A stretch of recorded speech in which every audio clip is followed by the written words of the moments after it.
que é o meu esposo, meu tesouro que Deus me deu, Sevaldo, a minha filha Emily, e nós aqui, nós 6, fazemos parte da família Ministério de Louvor Restituindo Vidas. E nós todos viemos cantar com você. Vem cá, Júlia, vem cá, Rian.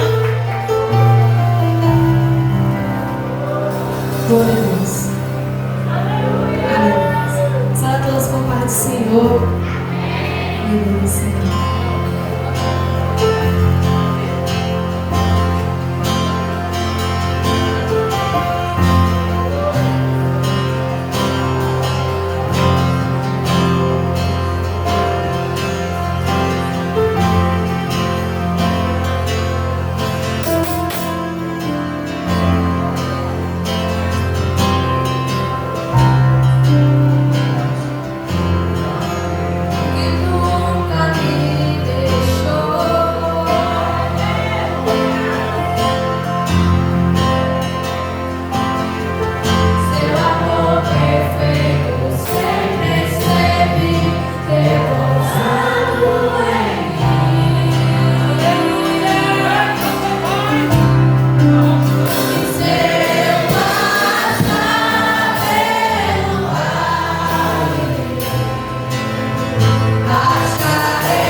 Aleluia. Vem aqui, Francilene. É a nossa vez. Amém, irmãos. Quem está no culto adorando a Deus. Quem está ligado adorando a Deus. Hoje vai ser diferente.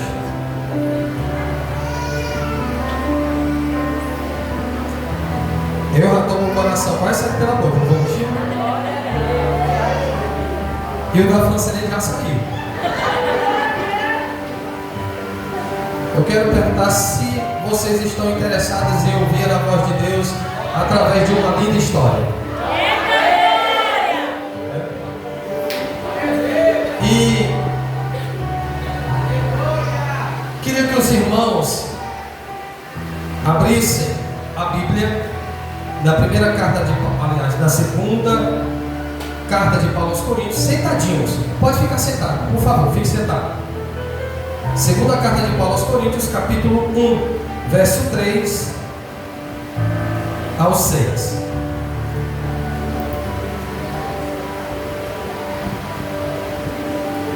A mulher está apressada, viu, irmão?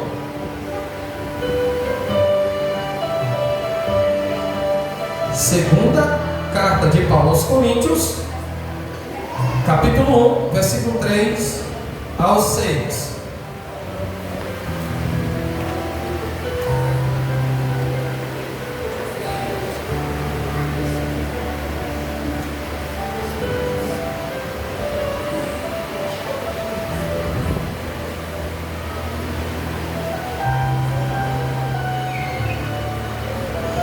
Vamos ler?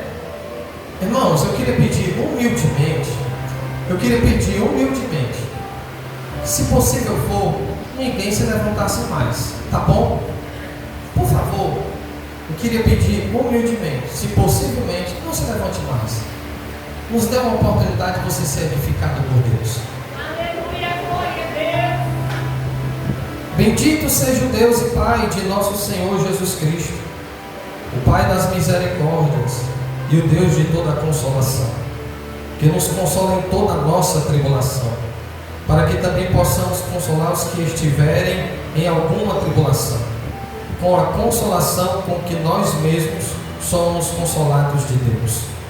Porque como as aflições de Cristo são abundantes em nós, assim também a nossa consolação sobeja por meio de Cristo. Mas se somos atribulados, é para a vossa consolação e salvação. Ou se somos consolados, para a vossa consolação é, a qual se opera, suportando com paciência as mesmas aflições que nós também padecemos.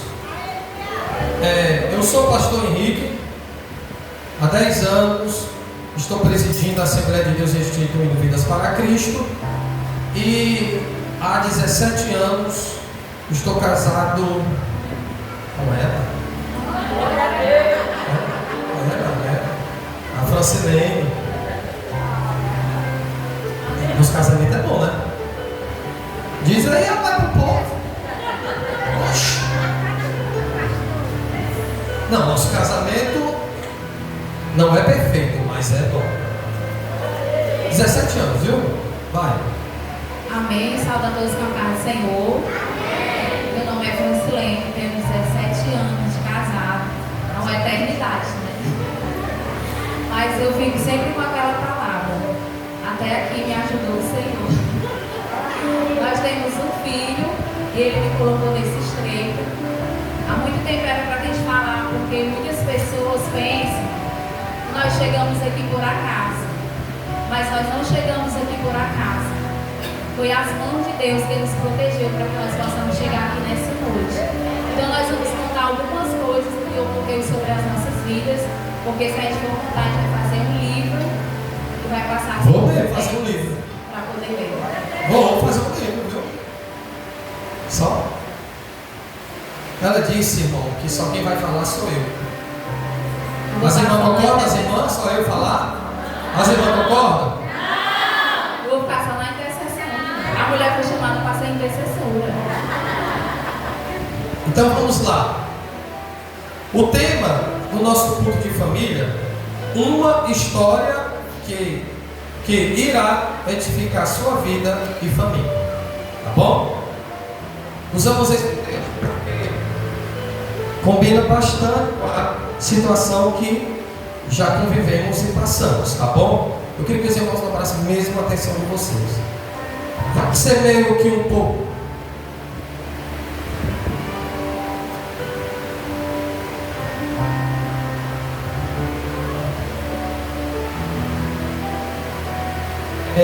Vai ser um pouco divertida a nossa história, mas isso não quer dizer que não há nessa diversão fontes de verdades.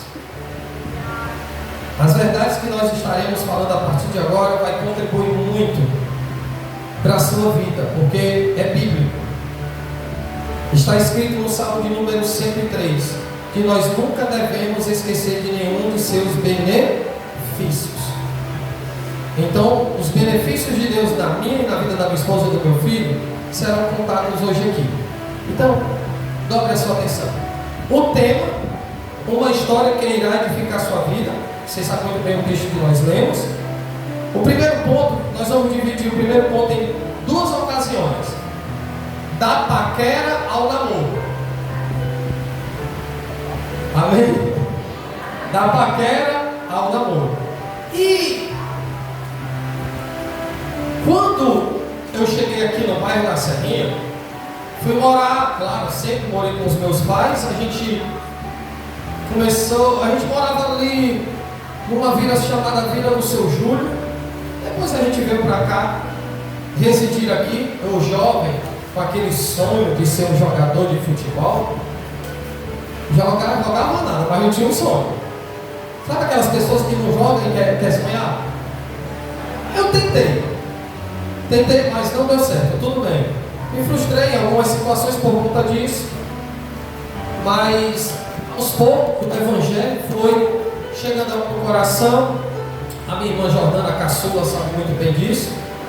E a gente começou a se engajar no Evangelho, começar a frequentar uma igreja no Guaribal, que eu agradeço muito a Deus por ela, que é um novo parque. Na época era a Assembleia de Deus Ministério Bela Vista, depois se tornou a Assembleia de Deus Ministério Fortaleza. E a minha sogra, que está ali, uma das pioneiras no aconselhamento, e me ajudou bastante. Amém, irmãos? Amém? Me ajudou bastante. E antes dessa chegada até a Cristo, de se converter, minha conversão, eu morava aqui, aí tinha umas meninas ali. Calma, fica acabando. E no meio dessas meninas, que eram várias, sabe aquelas meninazinhas que, quando vê um novato, despeja os antigos?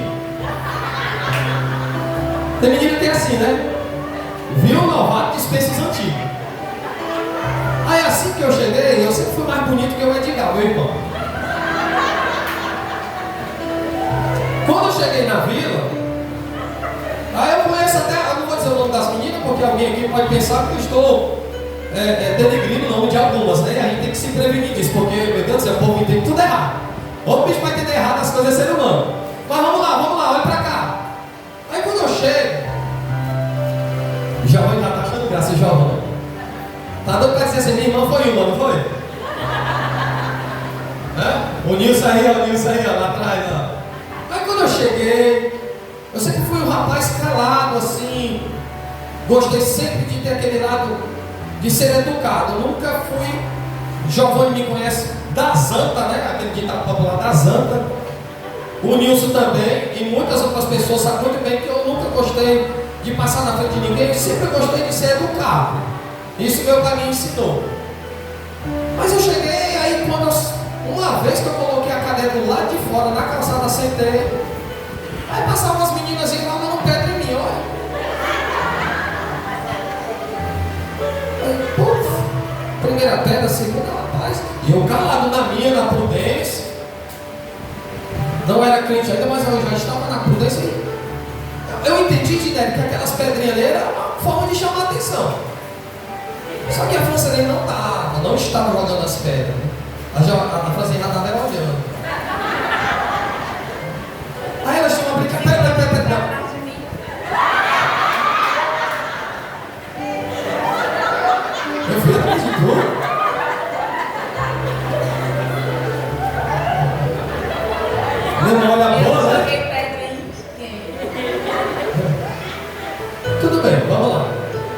espera na providência de Deus. Chegou, né? O tamanho.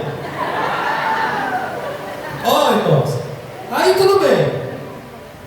Só que eu comecei a me soltar por conta disso. Tu sabe, né? Tem jovem que quando se sente, irmão, fica igual um pavãozinho. Comecei a me soltar e tudo bem. Aí eu vi aqui a Francilene com alguns meninos jogando o quê? Bingo, irmão. Brincando de bingo. 91, 40. Era aqui, Valdemir, aqui na vila. Chegou, o Valdemir já tá na... Ah, o Valdemir é uma bênção. E a peia comeu, já tá falando da peia que deu na menina. Calma, irmão. A pizza agora não, pelo amor de Deus, deixa de se alegrar primeiro. O homem já estava se lembrando da peia que deu nela. Passa essa parte porque, meu Deus do céu. Vamos lá. Aí tudo bem, a gente começou a olhar um pro outro. Aí eu... Será? Só que quando a Bebeta começou a me evangelizar, eu ia para a casa da Bebeta, ela me evangelizava, mas eu ficava olhando para ela. Se a Bebeta me ganhar para Jesus, eu ganho a filha dela. Aí começou aquela coisa de andar demais na casa da irmã Bebeta, minha sogra. Olhava para ela, só que nessa paquera ela tinha orgulho demais. Né? Tinha muito orgulho a Francilene. A Francilene era tipo daquela jovem que se ela pudesse ela ficava flutuando, ela não andava. Ela me desprezou demais na paquera. Só que no fundo, a sogra, a Bebeta, estava desejando algo mais profundo com o passar do tempo. Percebendo que eu era um menino educado, trabalhador. E a Bebeta começou a ter um entendimento de que aquela paquera poderia surgir outra coisa. E escute, eu arrumei, olha, uma namorada em Antônio Diogo, no distrito de Redenção. Escute, isso aqui é interessante.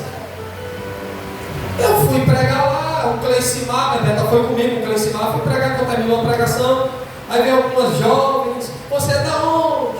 Essa menina do interior não pode ver ninguém de Fortaleza, irmão, porque elas pensam que é o Brad Pitt que está visitando lá.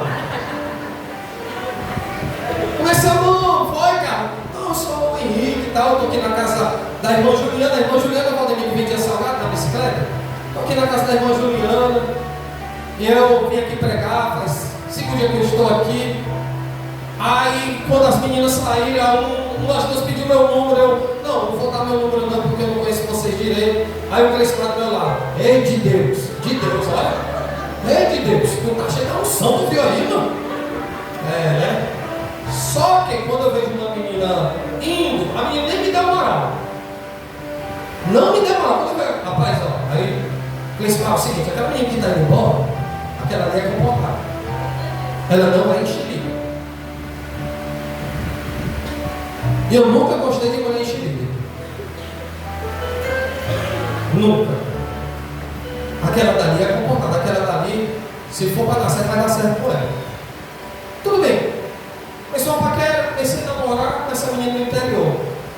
Só que antes, a Francilene, ela tinha começado um pouquinho de namoro comigo. Aí terminou, dizendo que não queria mais, não era de Deus. Mas quando ela soube, eu não estou mentindo, quando ela soube, verdade? Verdade, viu? Quando ela soube, Alisson, tinha na época do orelhão ainda, irmão. Tinha um orelhão onde era ali o... Ixi, cadê a foto aqui? Foi arrebatado? O orelhão ali perto do William, que vende salgado, né, velho? Pronto, um orelhão. Eu trabalhava no Pague Pouco, no Mercadinho do Vieira. Saía meio-dia, voltava às 3. Quando eu chegava, tomava um banho, almoçava e descansava. Aí o orelhão tocava, irmão.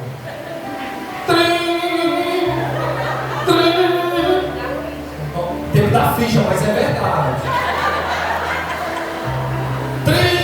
Aí eu, o povo atendia, Henrique, é uma jovem que quer falar contigo. Aí eu, cansado, irmão, cansado.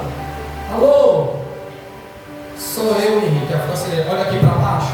Aí eu, ela lá no orelhão lá, tô sabendo que tu tá namorando com a menina lá no outro dia, tu pensa que tu vai casar com ela, né? Se não casar comigo com ela também, tu não casa.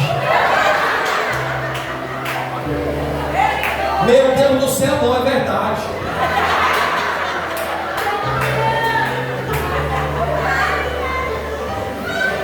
E nessa época não tinha facção, irmão. Mas eu fiquei com medo. Não tinha, eu fiquei com medo. Oxe!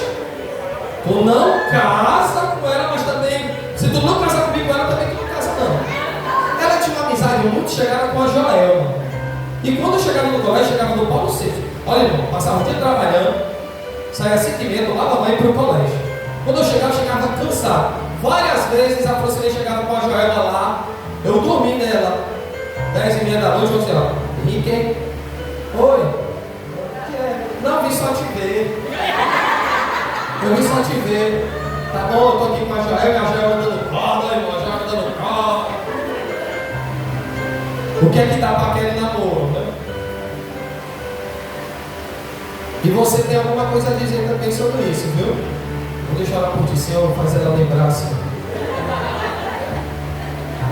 Eu só sei de uma coisa, dessa questão da paquera para o namoro, foram várias idas e vindas. Tudo na mulher lá, para mim não quer mais não. Oxi! Bombom da garoto. É porque quando a gente casa, a gente tem pastilha alta, sabe? Mas quando tá no namoro, no noivado, é cinema, é praia, é camarão.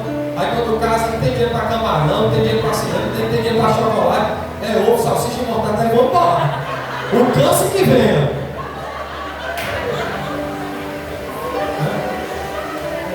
Enfim.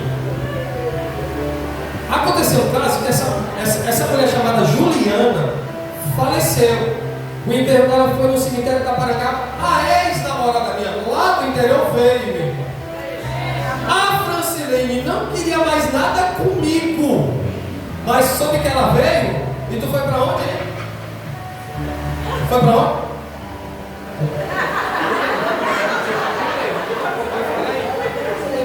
Assiste lá no enterro. Olha, ó. Fala. Olha o microfone da boca. A menina veio pro interior. Aí eu fui em consideração a irmã Juliana porque ela me ajudou muito. Ela soube. E ela foi pra onde? O enterro. Desculpa, veio de fundo ou o pastor Henrique? Ô, pastor, né? Ô, Henrique. E nessa questão da paquera do namoro, irmão, olha essa história como é que vem. Ô, irmãos, aí como ela disse, nós não estamos aqui por acaso. E o mais interessante que ela contou, sabe quem? A Márcia Viana para mim, pastor. A Márcia Viana tá aí? A Márcia Viana tá não, né? Diz aí, eu ia pra cá, a Márcia Viana. O que é isso aqui, meu irmão? Depois que eu cheguei em casa, a Márcia Viana caboitou a Francilene. Ei, Henrique, estava no teu pé porque foi ela que mandou, viu? E é porque não queria, Mateus. Eu estou resumindo aqui, porque essa questão da paquera, até o namoro, teve todo esse processo. Esse processo de maturidade, falta de crescimento de jovens. Mas foi legal. Foi interessante. Permita-me. Aconteceu uma cena. É interessante que quando ela dizia que não queria mais a minha pessoa, aí eu estava na cabeça, jovem, né? Já que ela não me quer, eu vou tentar sorte. Jovem é cruel, pensa assim. Aí eu conheci uma menina lá no Parque do Exército. Aí ela ficou sabendo. Me ameaçou de novo. Eu me lembro que teve um culto de mocidade lá no Novo Parque. Você foi toda bonitona para me encantar, viu? Aí essa menina eu comecei a namorar com ela, mas ela foi também. Ela ficou sabendo que a menina foi. Não acredita, rapaz. Quando eu saio com a menina, você está na parada do ônibus com 3 jovens da igreja para me observar para onde eu ia, rapaz. Mas esses processos apenas ocultava dentro do coração dela o que ela realmente sentia por mim, é verdade. Porque às vezes acontece das pessoas quererem esconder aquilo que não pode, principalmente o amor. Porque no fundo ela dizia: não lhe quero. Mas quando eu começava a conhecer alguma jovem, ela chegava. Bebeto, tu conhece aquele caso daquela viagem, né? Que o pastor Edmilson levou a gente para Beberibe, foi? Beberibe? Teve uma confusão lá, né? Hã? Das cajarandas e das piranhas. Teve uma briga lá, porque ela terminou namorando comigo. Diz, ó, de novo, conta quantas vezes aí, meu irmão? Bem sim, terminou de novo namorando comigo, coisa de Jó. Quando eu fui para essa viagem, 6 meninos do departamento de Jó lá do Novo Parque, todas elas hoje estão casadas, começaram a me atiçar para fazer ciúme a ela. E começou uma confusão. Aí eu, meu Deus, esse negócio aqui está errado. Só que a gente é jovem, não entende, não compreende, acha que aquilo ali é algo assim extraordinário para nós. A gente fica peitudo, vaidoso, orgulhoso, bonitão. Só que não é assim. Então, da paquera, o namoro, teve esses processos, eu estou só resumindo. Eu acredito que talvez você, ou muitos de vocês, talvez não esteja se agradando daquilo que nós estamos passando para vocês. Mas o nosso objetivo aqui é, no mínimo, alcançar 1, 2 ou 3. O importante é que Deus, através desse testemunho, está alcançando algumas vidas aqui. Principalmente a área dos jovens. Daqui a pouco nós vamos entrar aqui em um processo, meu Deus, oh Jesus, que ninguém quer passar. Pronto. Amém, irmãos? Lembrando que entre essas idas e vindas, Deus, eu sempre, quando eu aceitei Jesus, eu nunca colei muito com os jovens naquela época. Eu sempre colava com as mulheres de oração, porque eu sabia que elas poderiam me ajudar. Então, entre essas 20 vezes, idas e vindas, sempre assim, como é importante você ter uma mãe que ore pelo seu futuro. Como é importante você ter uma mãe intercessora. Porque se a minha mãe ela fosse uma pessoa gananciosa, ela jamais queria que eu tivesse casado com o Henrique. Mas ela não olhou por aquilo que ele tinha. Ela olhou por aquilo que ele poderia me fazer feliz na minha frente. Então o que aconteceu? Um dia Deus fez uma promessa a ela que eu iria casar com um homem de Deus. Mas ela não foi deitar e se balançar numa rede. Ela foi pelejar e guerrear pela minha vida. Então foi o que aconteceu. Ela sabia que ele era o meu prometido. Tem muitas vezes assim, Deus não revela quem é o seu. Pois o meu, eu fui crescida debaixo de proteção, de oração de mulheres. Porque sempre quando eu queria desistir, era elas que me ajudavam. Eu fui até falha, que era para me ter convidado a irmã Paula, ter convidado a Márcia do Valécio, a Márcia Viana, a minha mãe, a Elisneula. Foram elas que toda a vida que eu queria desistir do meu casamento, elas se levantavam para me ajudar. Então o que aconteceu? Se Deus conhece o coração de uma mãe, e sempre uma mãe ela vai querer o melhor para o seu filho. Então o que aconteceu? A gente noivou, né? A gente vai entrar nessa parte aqui agora. Deus me fez uma promessa, só que eu me distanciei da presença do Senhor debaixo da promessa. Porque o inimigo ele é muito sagaz, ele vai fazer de tudo para que a vitória não chegue nas tuas mãos. Para que aquilo que ele tem te prometido não chegue nas tuas mãos. Ele vai querer deslumbrar a tua mente, vai querer te mostrar outras coisas, vai querer que você se apegue com coisas que não te aproximem de Deus. E foi assim que aconteceu na minha vida. Eu me distanciei da presença do Senhor. Mas Deus tinha feito uma promessa na minha vida que eu iria casar com um homem de Deus. E a partir do momento que a gente noivou, começou as guerras. Começou as guerras espirituais. Então eu digo para você que está aqui, lute enquanto há vida há esperança. O que ocorreu desse processo da gente estar aqui? Eu me distanciei da presença do Senhor, já estava tudo comprado. Deus honrou a minha vida, honrou a vida dele, nos deu uma casa, Deus usou do patrão dele, usou da minha mãe, usou dele e compramos uma casa. E já estava tudo dentro. Quando foi um certo dia que eu fui visitar a minha casa, eu achava que eu não gostava dele. E que eu iria fazer uma decisão, uma mais escolha, porque o inimigo faz isso na nossa mente. Porque ele não vai querer que você seja feliz, ele é um destruidor de lar. Mas Deus, ele constrói. Se Deus ele construiu a tua casa e a tua família, peleja e guerreira. Então eu cheguei para minha mãe naquele dia e disse que eu não queria mais.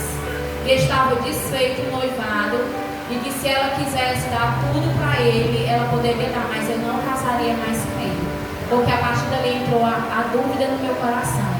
Mas eu trabalhava na Maraponga, escute bem, como é bom ter uma pessoa usada por Deus. E quando ali eu me disse, logo automaticamente eu me desviei, eu fui para Maraponga, escute bem. Quando eu estava no terminal, eu nunca me esqueço disso, tinha um senhorzinho pregando a palavra de Deus, bem moreninho mesmo lá no ônibus. Então eu peguei para ir para o terminal da Lagoa. Quando eu cheguei lá, ele bateu, eu me lembro como se fosse eu, já estava tudo acabado. E a minha mãe ficou morta de decepcionar, porque eu tinha feito chá de panela naquela época. Deus tinha honrado a minha vida, honrado a vida dele, mas o inimigo setou a minha mente de uma tal forma que eu não queria mais. Naquele exato momento foi onde entrou a ação das mulheres de Deus, das mulheres que oram, das mulheres que intercedem. Quando eu cheguei ali, irmãos, naquele terminal, aquele homem pregando a palavra de Deus, ele parou. Ele disse assim: olha, volta, porque o teu está dentro da casa do Senhor. E eu tenho uma aliança contigo e com ele. Para onde tu vai, eu corto os laços agora. E volta, porque já está tudo preparado para ti.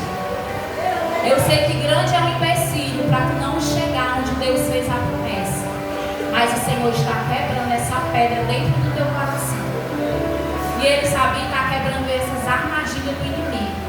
Naquele momento, irmãos, aquele homem começou a dar lugar a Deus ali dentro daquele terminal. Foi como se umas correntes tivessem sido quebradas na minha vida. Eu senti ele fez pá! Como se aquelas correntes tivessem sido quebradas. Eu comecei a chorar. Eu disse: agora eu vou. Eu disse: mas Senhor, tu usou a boca desse homem que não me conhece. E Deus, ele é muito maravilhoso, irmãos. E quando eu voltei, eu disse assim: Rick, a gente vai voltar. Mas antes, a gente passou por um processo grande. As irmãs estavam orando pela minha vida e pela vida dele. E Deus, irmãos, para mim, o meu esposo estar aqui, foi necessário Deus levar uma pessoa que a gente tanto amava e que a gente continua amando. Talvez você não saiba dessa parte. Deus trouxe o irmão, que na época a gente chamava ele de irmão Márcio Truvão, homem de Deus. Foi orar lá na minha casa. Nesse dia eu não estava lá. Quem estava lá era meu pai, minha mãe e ele. Ele disse assim: olha, mulher, eu vou soprar um vento dentro da tua casa. E eu vou tirar uma coisa que está do lugar e vou colocar no outro lugar. Qual era a coisa que estava fora do lugar? Era eu e meu esposo. Nós não tínhamos casado ainda, mas nós estávamos, terminamos o noivado. Continua com o teu pensamento. Irmãos,